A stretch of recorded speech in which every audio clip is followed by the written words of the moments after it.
Criado para buscar um novo sistema de governança urbana que incorpore soluções tecnológicas de informações para modernizar e facilitar a gestão dos serviços, a rede Intelicidades surgiu no ano passado numa ação articulada entre a Câmara de Vereadores de João Pessoa e pesquisadores da Universidade Federal da Paraíba.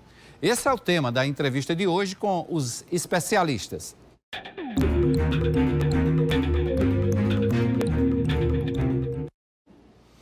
Aqui no estúdio a gente recebe o Dr. Marcelo Góes, que é o professor da UFPB, e Aron Campos Marcelino, que é pesquisador e mestrando em gestão pública e cooperação.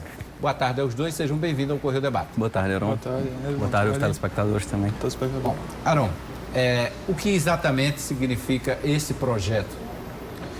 Bem, o projeto surge, antes de tudo é importante a gente falar o que é uma cidade inteligente, o que são smart cities. Seriam nada mais é que são as iniciativas ou atividades que o poder público municipal e a sociedade como um todo, desde empresas como o próprio cidadão, atuam no seu dia a dia de maneira que você consiga melhorar os espaços urbanos de alguma forma, em que a tecnologia é uma ferramenta utilizada para que a gente possa facilitar o dia a dia do cidadão da cidade. Quer dizer, a base desse projeto principal é o uso da tecnologia para facilitar a vida do cidadão, é isso? Isso, a tecnologia a gente entende como uma ferramenta para que a gente possa facilitar o dia a dia do cidadão. Mas não necessariamente é o fim. A gente pode trazer soluções criativas que não necessariamente dependam de usar a tecnologia de informação e comunicação. Soluções que são criativas também dentro do nosso escopo de atuação. Professor, uma cidade como João Pessoa, como é que ela poderia ser integrada a esse projeto? Boa tarde, Aron. Boa tarde, telespectadores. Eu acredito que João Pessoa ela já se integra quando você tem pessoas preocupadas com a busca de iniciativas de cidade inteligente. Como o Aron falou, a gente busca integrar 3 eixos principais, que é o poder público, os empreendedores e a academia. Essa foi, digamos, o mote do surgimento da rede Intelicidades. Quando você começa dentro de uma cidade a ter vereadores, membros do executivo, a academia, empreendedores, cidadãos preocupados com a melhoria da cidade, visando uma cidade que seja mais agradável, uma cidade que traga mais bem-estar para as pessoas, eu acredito que a João Pessoa já se encontra a caminho nessa busca por uma cidade inteligente. Porque o que é que seria inteligente no nosso ponto de vista? Não é só o uso da tecnologia, é ter uma vida que seja inteligente, que possa possibilitar para as famílias um espaço de bem-estar, um espaço de lazer, que os serviços públicos sejam acessados de maneira fácil. Então, é uma cidade em que eu não tenha que batalhar muito para conseguir viver minha vida. Isso seria uma cidade inteligente, na nossa maneira de ver. Então, em certo aspecto, para quebrar essas barreiras, a gente tem que quebrar muito a história da burocracia, não é? Sem dúvida. A digitalização da gestão pública é um passo que... São iniciativas que estão sendo feitas ao redor do mundo, inclusive aqui no Brasil também. Principalmente na dimensão de transparência, né? Que a gente coloca os dados à disposição do cidadão de maneira clara, objetiva, para que todo mundo saiba o que está acontecendo na cidade e que nada mais é para que a gente consiga conhecer o que está acontecendo na cidade e também o perfil da nossa cidade. E esse processo de digitalização da gestão pública ajuda tanto os gestores tomarem melhor suas decisões, como também o próprio cidadão tomar suas decisões.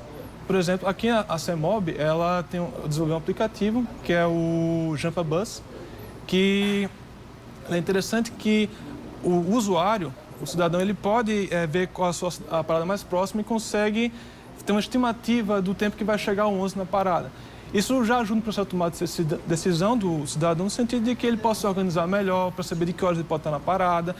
E isso é um exemplo de uso dessa ferramenta que é a tecnologia e informação para a gente programar melhor. Avançar nesse conceito de cidade inteligente. Isso. Agora, professor, a gente está falando, claro, de políticas públicas. E tem muita gente que torce o nariz quando a gente vai falar de política. Mas é exatamente isso que a gente está discutindo. Políticas públicas que têm age efetivamente, diretamente na vida do cidadão comum. Não, de fato, a gente não consegue separar a política da nossa vida cotidiana. Às vezes a gente é levado a pensar que a política é a política partidária, mas a política envolve todas as nossas decisões, a organização da vida social. Por isso que a gente tenta unir esses três aspectos. O aspecto político, que elabora e propõe políticas públicas, geralmente vindas de demandas da sociedade.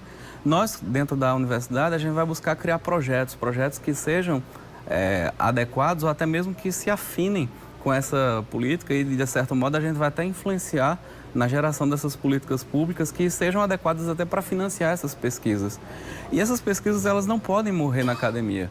Elas têm que voltar para a sociedade. E aí é que vem o nosso laço com os empreendedores, de modo que a gente consiga fazer com que essa política pública que nos ajudou na pesquisa possa ser revertida em um serviço para a sociedade. Esse serviço pode ser um empreendimento público ou um empreendimento privado. Então, enquanto empreendimento público, ele é uma política pública. Enquanto empreendimento privado, quando a gente fala de um empreendimento que ele está nascendo ainda, ele é um embrião, ele precisa do incentivo para que realmente a gente consiga fazer com que esse empreendimento vá realmente chegar ao seu sucesso. Aron, falei aqui de cidades desenvolvidas, de países desenvolvidos. Quais os exemplos que você poderia citar para a gente de iniciativas como essa? Bem, as cidades, quando a gente fala de smart cities a nível internacional, na verdade tem várias metodologias de ranquear essas cidades, né? Mas geralmente estão as cidades de países desenvolvidos, como Londres, né? Que se coloca como uma cidade que tem bastante inovadora, dando muito apoio para o empreendedorismo, né? E também com apoio tecnológico. Estocolmo também. E, inclusive, Estocolmo tem um exemplo interessante de aplicação, não necessariamente tecnológico, né? Mas assim, que é uma solução inteligente. Por exemplo, as pessoas quando vão correr lá, tem uma prática chamada jogging, que as pessoas quando correm, elas aproveitam para coletar lixo.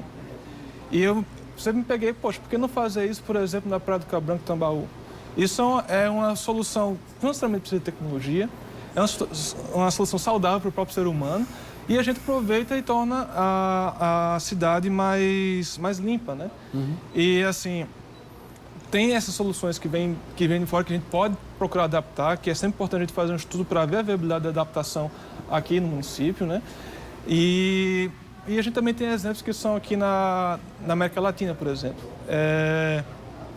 Na cidade de Chihuahua, no México, você tem um exemplo muito interessante de que para diminuir, para ter, na verdade, uma maior inclusão digital, a prefeitura desse município adaptou caminhões como se fosse estações de informática, né? E levou para as comunidades rurais desse município, de maneira que as pessoas pudessem fazer seus cadastros, poderiam aprender a utilizar computadores, né? Isso são, por exemplo, soluções que ajudam a ter uma maior inclusão digital. Ok. Professor Marcel, em relação ao seu projeto, qual é a pesquisa? Então, foi interessante porque eu conheci a rede quando eu já tinha iniciado o desenvolvimento desse projeto.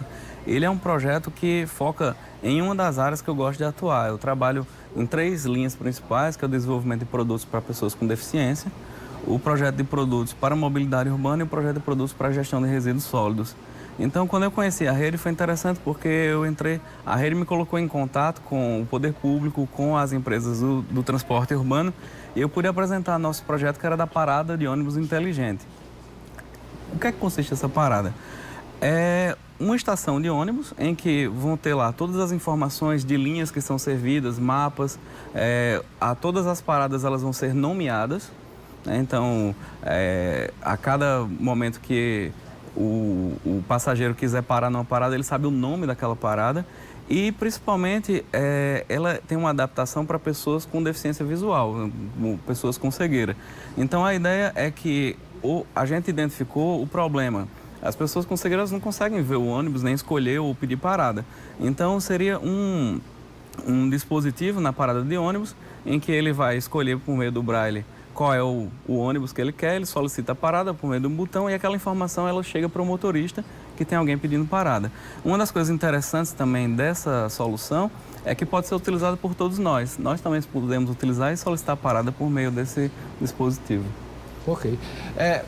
Aron e o professor Marcel, eu quero saber o seguinte, falta vontade do poder público para se integrar mais com a academia e dar essas soluções, colocar essas soluções na prática? Eu acredito, Hermes, que a gente tem evoluído bastante nesse aspecto. Também acho. A própria rede ela surgiu justamente com um esforço da Câmara Municipal de João Pessoa, né? Por parte do diretor da Escola Legislativa, né? O Rômulo, que faz parte da nossa rede também. Temos vereadores que participam conosco vereadores na participam rede. conosco, como Tiago Lucena vive pesquisando tecnologia. Isso, Tiago, Lucas de Brito também. Lucas de Brito também. Tem o Tibério também, que está sempre conosco. Desculpa. Sem dúvida, não, claro. Isso. E assim, a gente tem feito isso na prática, é interessante isso, a gente tem feito na prática essa articulação do poder público, legislativo, inclusive municipal, e a gente fez isso como? Ano passado a gente promoveu eventos que chamam o iCity, né? Que a gente passou por várias universidades, como o FPB, IFPB, o Centro Universitário UNIP, FPB também. E qual era o formato desses eventos? A gente colocava para conversar com o pessoal do Legislativo, do Executivo Municipal, pesquisadores, empreendedores, e a gente acaba... Cidadãos em geral Cidadãos também. em geral, que a gente também pode fazer perguntas, aí a gente consegue fazer essa lógica de rede, né? Para a gente conseguir entender quais são os problemas, entender melhor qual é a sua cidade em suas diferentes dimensões, sustentabilidade, mobilidade urbana, tecnologia, ver quais são os problemas nessas searas e assim a gente conseguir propor iniciativas, projetos. Esse é a rede ela tem esse papel articulador que é o nosso carro-chefe que a gente está vendendo. Professor Marcel, Aron, obrigado pela presença aqui no Correio Debate. Obrigado, Serão, pela oportunidade. Vocês queriam deixar as redes sociais, não é isso? Por favor, Isso. nos siga Quem quiser nos seguir no Instagram, @Intelicidades. E tem alguma outra rede? E é o @Intelicidades mesmo. @Intelicidades. Para seguir, olhar, observar e também participar, interagir. E interagir com a gente, tiver dúvidas, tiver projetos, Quem tiver interesse em participar da rede também, tiver algumas ideias que quiser compartilhar conosco, nós estamos à sua total disposição. Muito obrigado. Muito obrigado. Obrigado aos dois pela presença aqui no Correio Debate.